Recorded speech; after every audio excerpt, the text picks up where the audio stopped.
We're all creating 90s highlight looks inspired by Foiled Cashmere. But none of us are doing it the same because none of our clients are the same. Same inspiration, different interpretation. With clients that will sit in your chair. Some days I'm a Foiled Cashmere type of girl. Are you foiled or are you cashmere? I am cashmere. When it looks good wet, it's gonna look great. Really good dry. Yes. Took the words right out of my mouth. What do you mean new, Blommy? Okay, it's new and We got a new one? Kind of want to do something like 90s honey blonde, like Tyra Banks. You know what I'm talking about, right? Yes. But I don't want to dye my hair Okay. because I'm not 100% sure. Okay. It's so permanent and I don't know how it's going to damage my hair and how it's going to look on my skin tone. You know me, I switch my hair up all All the the time. time. All the time. New woman. Every day. See, you get it. Extensions. Let's look into doing some wigs. I think that that's the perfect way for us to create something for you. Yeah. It gives you the flexibility of when you want to wear it, you can, and when you don't have to. Okay. But here's the thing. We're gonna off. customize it for you. And we really make it dimensional to make it modern, but still keeping it nice and fresh. I'm excited to transform this. I'm excited. Here's a quick tip. Whenever you are low lighting, you need to add warmth back into the hair. So because of that, I always like to have a little bit of gold into my formula. So for today, I'm using 8-0 and 9-55. Couple things you have to think about.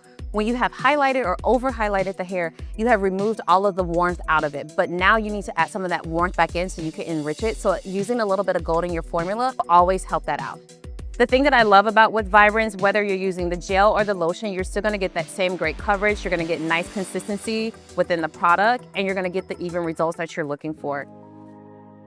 Hey guys, I'm Brendnetta. And I'm Ashley. And together, we're Brendnetta Ashley.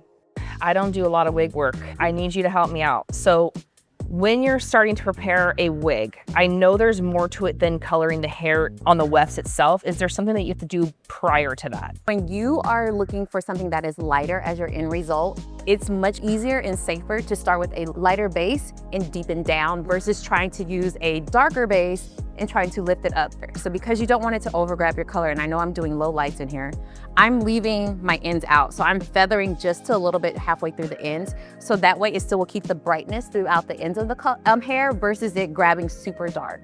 Diagonals are always gonna create that softness that you're looking for to create that seamless blend. You have to think about, you're trying to envision how this is going to sit on the client's head versus sitting on this wig stand.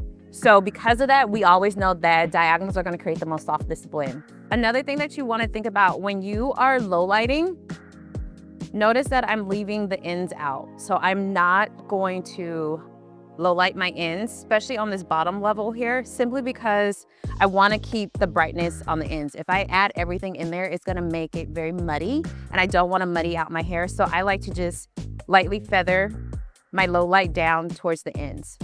And I'm just coming in and I am doing a medium weave. I still wanna keep some brightness in there. So notice that I'm not gonna be over low lighting it. You just wanna come in a couple of places. For this look, I'm spacing it out a little bit more because there is some dimension here. I'm just adding a little bit more dimension, so I don't wanna take away the brightness.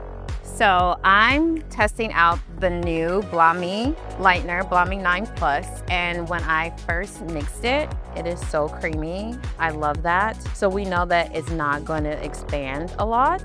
And I'm just testing it out here in the front. I want this just slightly a little brighter.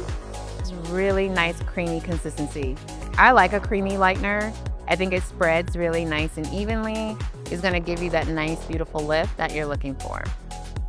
So when it comes to coloring wigs, think about like how you would do this on your client. On your client, you want anything that's around the front of the face, you want that to keep your brightness. That is gonna be the exact same way. So when it comes to toning, this is gonna be my last piece that I tone. It's actually gonna be the piece that I'm gonna include in my all over toner. So then that way we can ensure that we have full brightness. I am doing the gradient technique. So I'm doing on the bottom, we have 8-0 and 7-55. In our mid-level, we are gonna have 9-55. On the top in the root, we are gonna have 9.5-5. I'm just going in and doing a tap at the root just so we can have a little bit more depth there, and I'm gonna gradually bring it out just a little bit more so it has more of like a lived-in look to it. So 15 minutes, I'm gonna rinse this out, and then I'm gonna do an all-over toner at the shampoo bowl.